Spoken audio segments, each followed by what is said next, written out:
In today's video, I'm going to teach you how to add someone on Discord. We'll start directly inside Discord. First, open Discord and go to the Friends section. This is the area where you can manage your current friends, incoming requests, and send new friend requests to other users. If you're using the desktop app or the browser version, you'll usually find this in the direct messages area. Once you're on the friends page, click on add friend. This opens the field where you can enter the other person's Discord username. Make sure you type their username exactly as they gave it to you, because even small spelling mistakes can prevent the request from going through. If Discord uses a specific username format for that account, accuracy is important. After that, type their Discord username into the text box. Take a moment to double check what you entered before moving on. This helps avoid sending a request to the wrong person or getting an error message if the username doesn't match.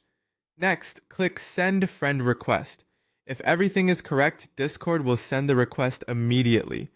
At that point, the other person will need to accept your request before they appear in your friends list. If the request doesn't go through, the most common reason is that the username was entered incorrectly, so it's worth verifying it again.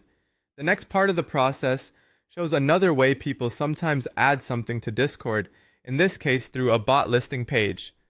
Go to a page that lists music, Discord bots, and apps. These websites let you browse bots that can be added to a Discord server. From there, click Invite on the bot you want to add. This begins the authorization process and opens the Discord permission page connected to that bot. On the next screen, click Continue to Discord. This will take you into Discord's authorization flow, where you review what the bot is requesting access to, then click Continue.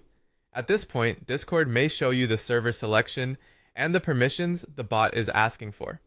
It's a good idea to read those permissions carefully so you understand what the bot will be able to do once added.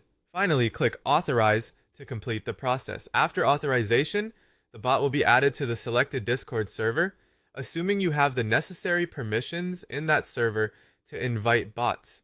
So that's how to add someone on Discord by sending a friend request, and also how to invite a bot through Discord's authorization page. If you follow each screen carefully and double check usernames and permissions, the process is usually quick and straightforward.